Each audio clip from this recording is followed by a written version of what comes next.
I like to think of myself as a hobby purist. In it for the cards, not the profit. But that's a bit of a lie. If I'm being completely honest with myself, more often than not, a card's long-term value factors somewhere into my decision of whether to get it. This is one of the topics I bring up this week with my guest, Samuel Evans, the sports card collector on Instagram.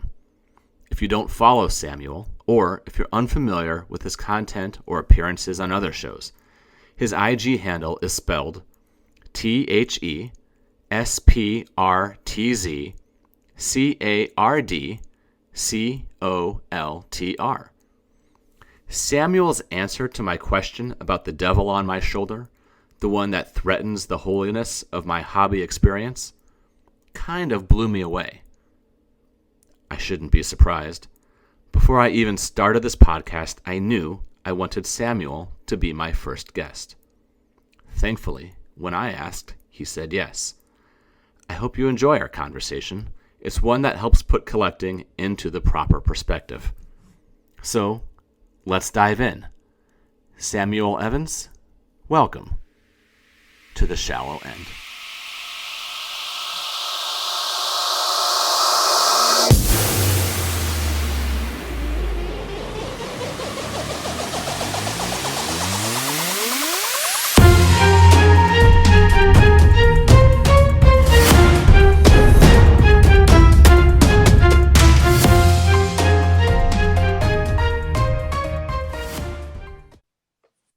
Samuel, as I mentioned before we started recording, I was looking through your Instagram feed, and it's as if you reached into my brain, and we were just sort of sharing, one line of thinking. Right, I was looking at posts of Ozzie Smith and Penny Hardaway, probably my favorite non-St. Louis Cardinal of all time, Rickey Henderson, and the most dominant force in basketball history, Wilt Chamberlain.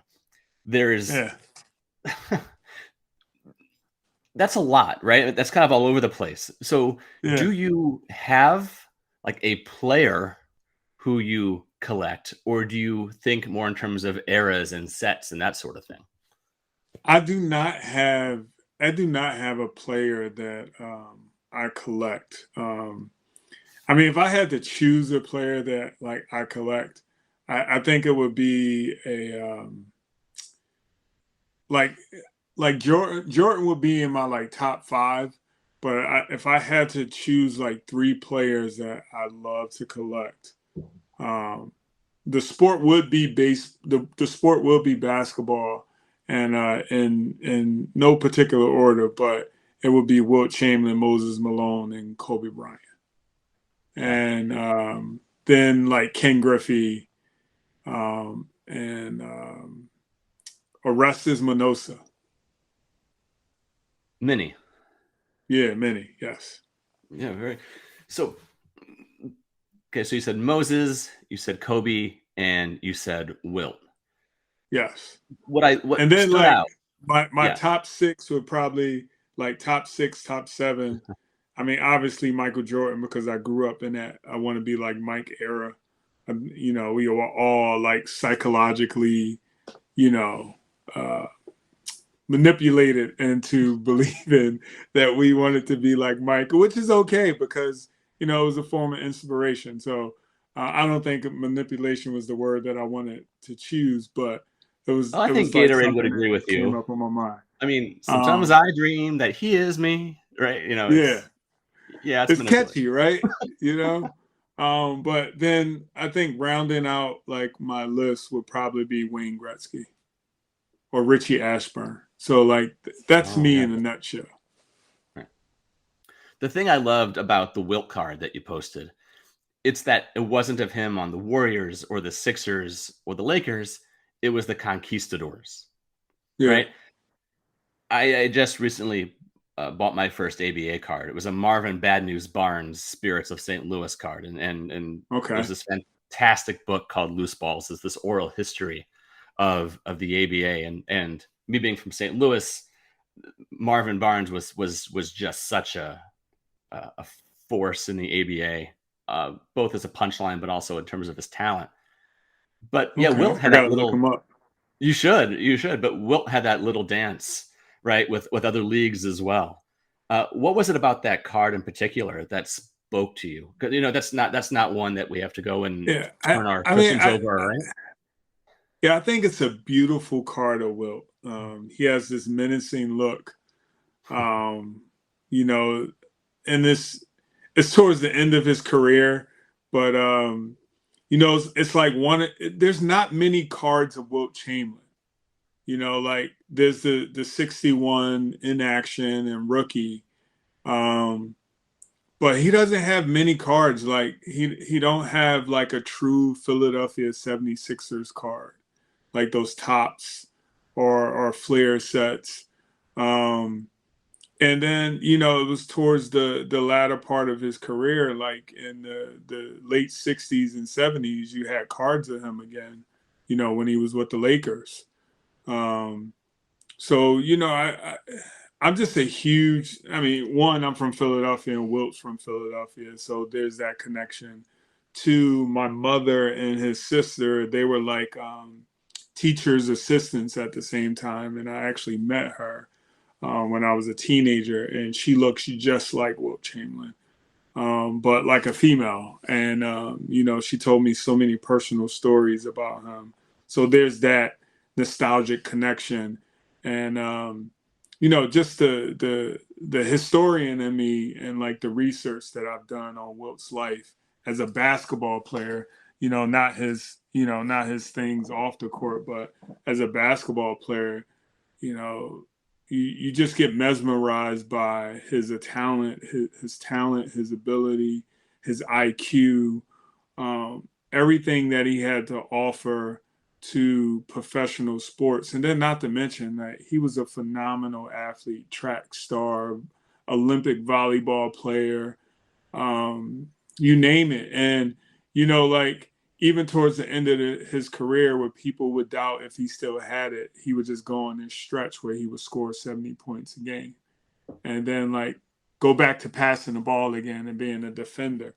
And it's one of those, for me, it's just one of those last cards of him that you just appreciate because knowing his story, he pretty much just walked away from the NBA, and he probably had another good 4 years in him, and he just walked away, and like he's on this ABA card as a coach and player, and like he never played in the ABA, but you know, I mean, obviously it was a money grab for Tops, but for me, it's just something memorable to be like, here's Wilt Chamberlain's like final card, you know. So we could appreciate someone like Chamberlain by reading the books by him and about him, by watching his clips on YouTube. What is it you think about collecting cards that increases that connection with someone like him when there are so many other things that we could do? Yeah. Why cards? I think his cards are so scarce because again, there's not that many of them. You talking about a guy who started in the NBA in 1959, played up until like 73, 74, and there's not that many cards of him, So, obviously everybody wants the granddaddy of them all, but just looking at a lot of his cards, there's just that mystique and that like, man, this guy was like half man and amazing, and he did it all. And I'm biased when it comes to him because I don't think he gets the credit he deserves. And a lot of people say he played against plumbers and mechanics, and I'm like, he played against professional basketball players. And if you put him in any era of the NBA, I think if he's not the best player in the league, he's the top three. And that's just my opinion, simply because of what people said about him, obviously what he said about himself, but just watch the film. Like, just watch the film. And every if you take the best big men of every era, I don't think none of them will be able to compete against Wilt Chamberlain.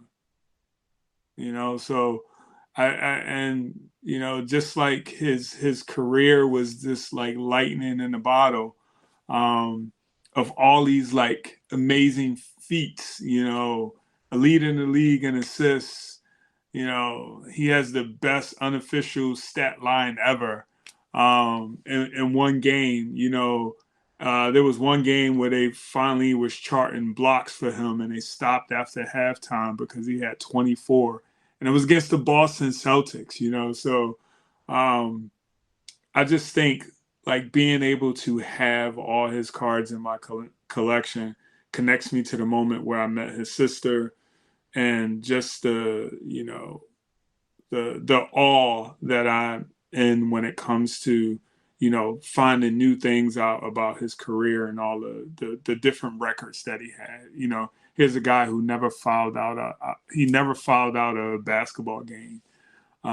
He played pretty much every game, in every season up until he got hurt. So like durable workhorse, like Iron Man, like played every minute of the game. He has the record for minutes played, like, and it'll never be broken. So um, what can you He's say? he's the most athletic big man in the history of basketball, Oh, I far and away. agree, hands down, hands Far down.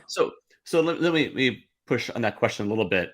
So he's scarce, right? But someone Yeah, like Kobe or Jordan, they're not scarce. yeah. To kind of rephrase my previous question, what is it about cards in general, do you think, as a connection point to athletes when there are so many other avenues? We could wear Yeah. jerseys, right? We could read books. What is it about cards in general that you think is so alluring?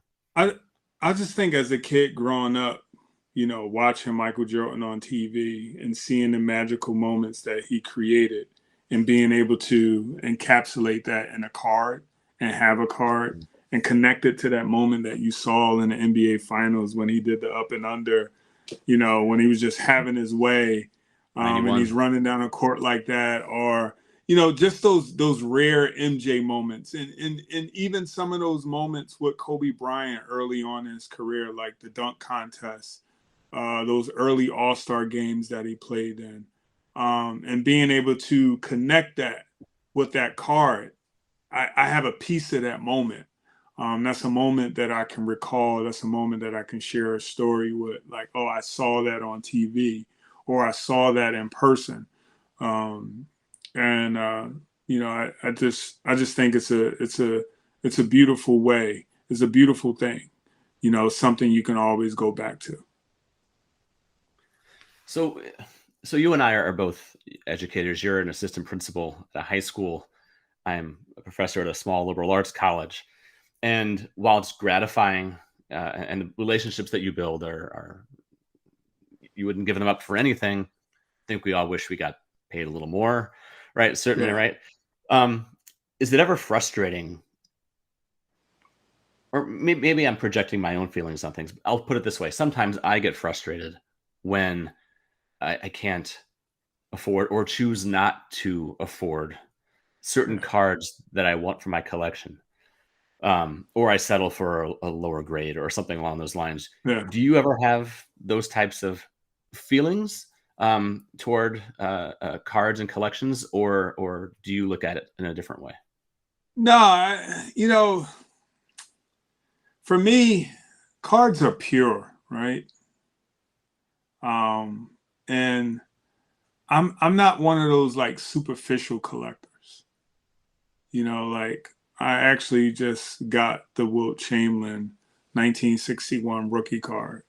I'm waiting for it to come, and it's a SGC3, um, and it's a beautiful card, And I, Dave, I have this belief. I have this belief that there's no card that's off limits. It's all about time, place, and the right people. That's what happened when I got my Michael Jordan rookie card in the midst of the boom. That's what happened last week when I got my Wayne Gretzky rookie card. Um, and the same thing with the Wilt Chamberlain card. And it's just like one, creating those boundaries for yourself about like what's my line, and then two, like just being patient and waiting for the right time, waiting for the right time. And I just believe that when you speak things into existence, and it will manifest and it will come. Like the Wayne Gretzky and the Michael Jordan that I have, I bought it from the same card store that I frequent at, you know, and the owner, we have a great relationship. He knows me, I know him. And, you know, and it wasn't like some spontaneous purchase. It was a methodical, thorough, like, let me think about this purchase. And, you know, when I walked back in the store, they were still there. And I was just like, all right, let's make it happen, you know, and, you know, the rest is history. And that's what I believe. And like, I don't want to sound cliche, but, you know, like a lot of people say, buy the card and not the grade, you know. Um, who cares if the card is perfect or not? But what does that card do for you? Does it invoke this emotional reaction? Does it allow you to tap into your creativity to articulate your thoughts about what this card means to you? Does it allow you to write down or tell stories? Or does it allow you to connect with something personal that you may have or some experience related to it? Um, so for me, that's where I'm at, and that's the belief that I have. And the collection that I was able to like, and in terms of my story, like I left the hobby at like 12, 13. I packed up all my cards and threw them away. And for a period of like 8 years, cards wasn't in my life. I didn't have any. And it wasn't until I was in prep school, one of my roommates gave me a binder of his cards. And like in that moment, I got back into them, but I like put them away and didn't think about them for years. And then in the midst of, you know, this, you know, global pandemic, the shutdown and being at home, you know, I got reacquainted with the hobby again and going into my closet in my spare bedroom, finding that binder and those packs of cards that I just like randomly picked up from a flea market one day. And the love came back. And, you know, I had to do some education. I had to educate myself because the way I collected in the 90s was totally different now because we were living in this social media era of like cards and collecting. And you know, when I went back to school and learned and became abreast of the landscape, I told myself that I am going to collect the cards that made me happy as a kid.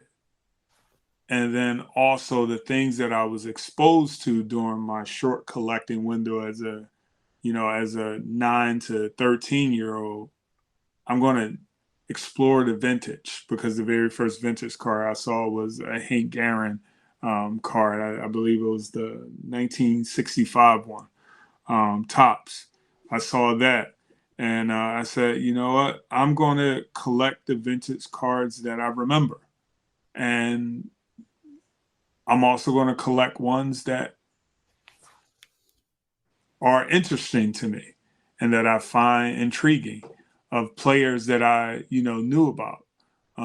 Never had the opportunity to watch, but I knew about from listening to conversations, sports conversations with the old heads in the neighborhood, in the barbershop, standing on the corner, the great debates, you know, or being at the basketball court and you hearing, you know, all the Boricuas in the neighborhood talking about Roberto Clemente, you know, and it's like, those are the cards that I want to collect. And, you know, yes, some of them have these hefty price tags, but that's okay. And even if I never get them, I still got a piece of that history because I have some card and I'm going to honor that card, respect that card, and enjoy that card. I love that, the idea of honoring the card and respecting the card. And I also like what you said about cards are pure. And Yeah. that's how I try to approach it. But sometimes that little ego jumps onto my shoulder Yeah. and says, "You want more. You need more. You need Yeah. more." And then, Oh, I know. I had those yeah. days. And then I splurge and I get it. And I'm like, no, I'm good. I'm good with what I collect. Well, congrats on the 61 Wilt. That's Yeah. incredible. How did that happen? What's the story with that? So just every once in a while, checking eBay. There was a few people that I knew who had the card, and we were thinking about different trades to do, and I just remained patient, and I just kept searching, and there was some people who had like they had cards, they had versions of that card posted, and they just wanted way too much money, especially for the condition. And Yeah. and not that I care about condition, but when you're asking me to spend my hard-earned money, like let's be reasonable, right? And let's operate from a place of like understanding. Because even though I don't consider myself to be an investor of cards, or I don't sell cards, I rather give them away and trade them, because for me the true wealth is in that connection and in that story, in that bond that I make with that other collector. um, I'm no fool, you know what I mean? And even though I don't care about the condition, I still aspire to have a beautiful card that looks good for me. Um, and then also, coming from the era where I collected, we we aspire to have, four sharp corners and no creases. And I get it with vintage cards. You're not going to have any like that, but you can't expect me to give you X amount of dollars for this beat up, you know, card to say this is what you value it at. And it's like, I just think you're being unrealistic. And I just think there's some people who just are greedy, and there's some people who just like, this is my set price for it. This is what I value it at. And I respect those people. And you can figure out who those people are. But this Wilt Chamberlain in particular, it was a SGC3. It was somewhat perfectly centered. Mm. The color was still there on both sides, and the price was just so reasonable. So I made a play for it, and rest is history. Now it's yours. Yeah, yeah. Uh, So do you remember at all what types of cards were in the binders that you threw out when you were 12? yeah, so I was when I collected. So I was a part of like two cardboard ecosystems, right? I had my neighborhood, which was like a 5 to 10 block radius, and then we were bused to Penn Treaty Middle School, this predominantly white neighborhood. So you take all the black and brown kids in my neighborhood, load us up on like 7 or 8 buses, and we all go to Penn Treaty Middle School.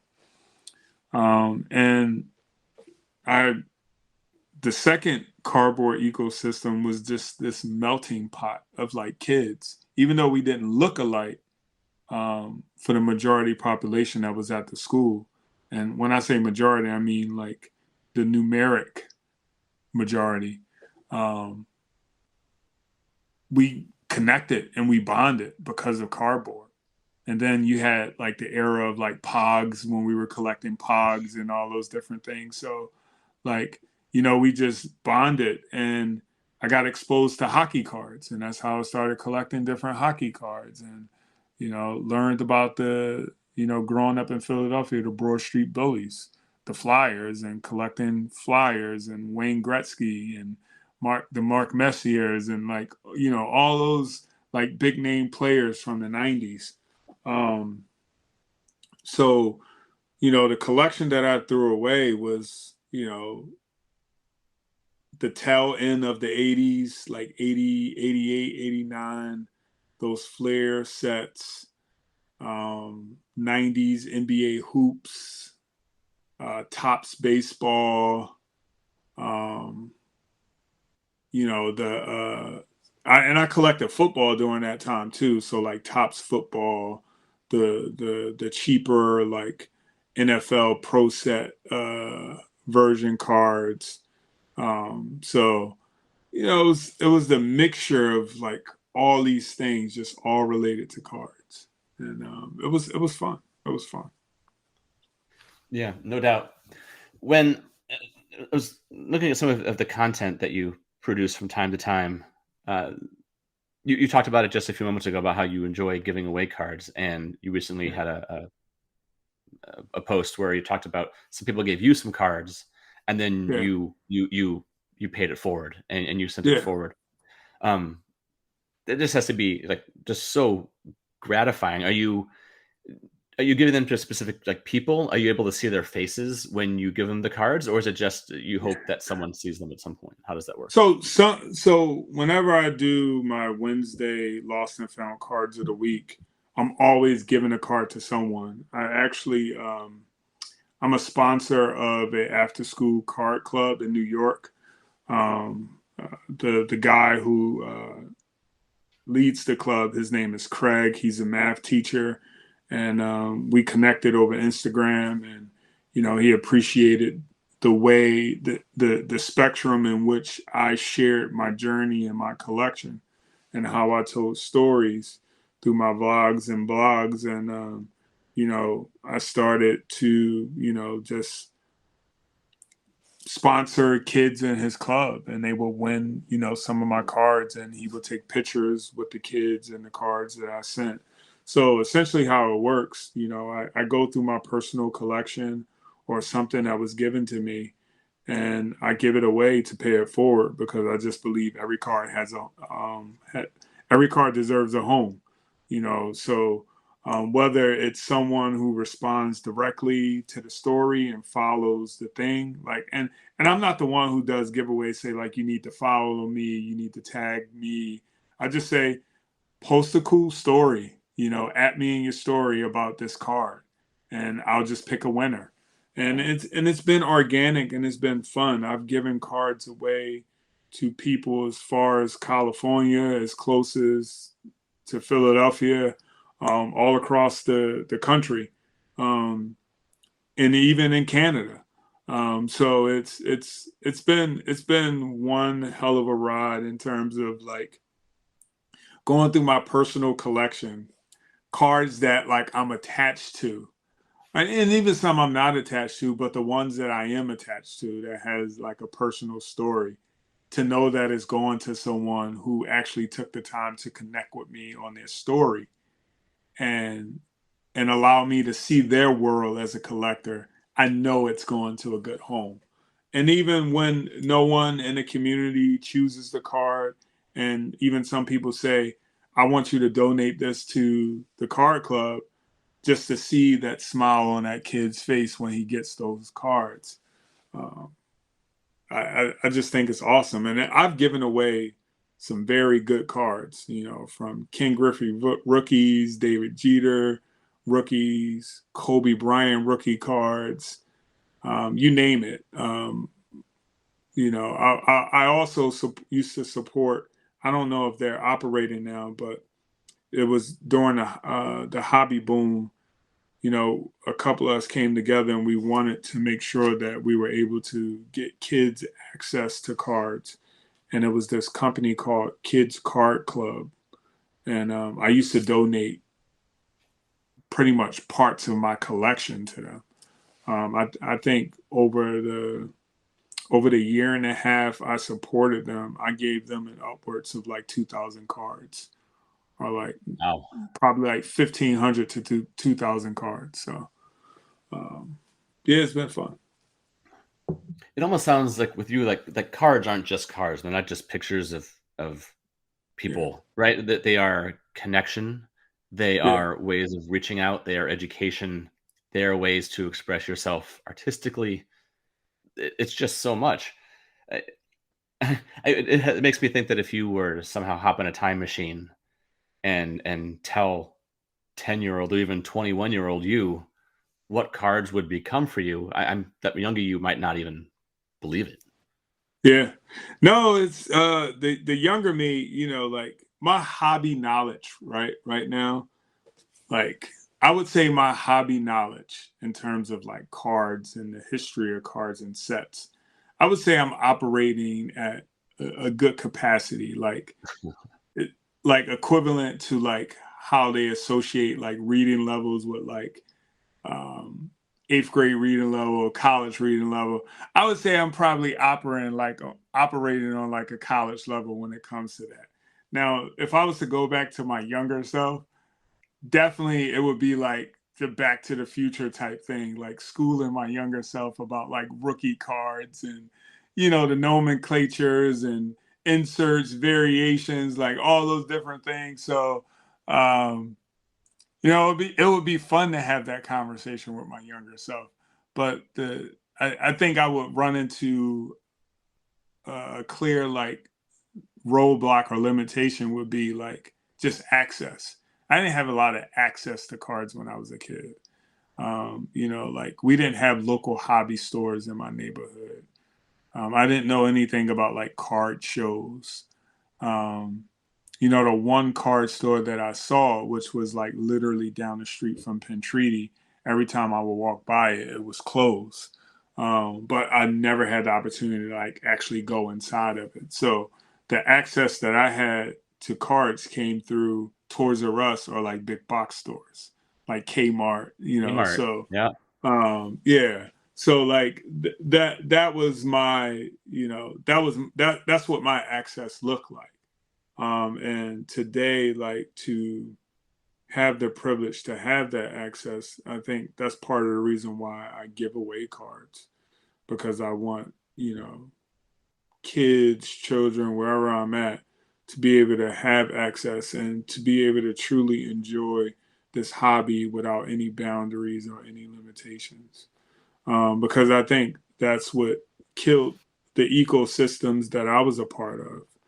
Like, yeah, life happens, but as the neighborhood I grew up and changed, we didn't have anyone to truly nurture the organic ecosystem that we created in my 5 to 10 block radius.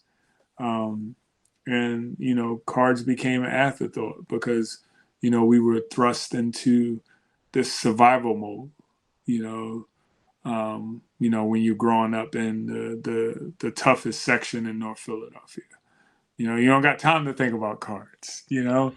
And you know, I always said to myself, if I ever made a ton of money, I love being an educator, but I would literally, go back to my community, open up a card store, and nurture the kids because the reality is in the neighborhood that I grew up in, a predominantly black and brown neighborhood, and when we look at cards today, the people who these celebrated individuals who are on these cards, 90 to 96% of them are a person of color. And just imagine if we allowed kids to experience that fun in an authentic way and the conversations that come with collecting and the experiences that come with collecting. It will really allow kids to be kids and to enjoy their childhood in a very productive way. And I think if you create those opportunities of access for kids, you know, you can strip them of all the things that desensitize them in society and just allow them to be free in that moment. So um, that's what I believe. you Yeah. know. Yeah. Another way a card is not just a card, right? It's Yeah. it's more. Do you think, in your opinion, that today's collectors, you, me, thousands others, do you feel like we have an obligation to nurture, to use the cards as a way of nurturing younger generations, not just to be Yes. collectors and investors, but Yes. if in all the ways that cards can do that?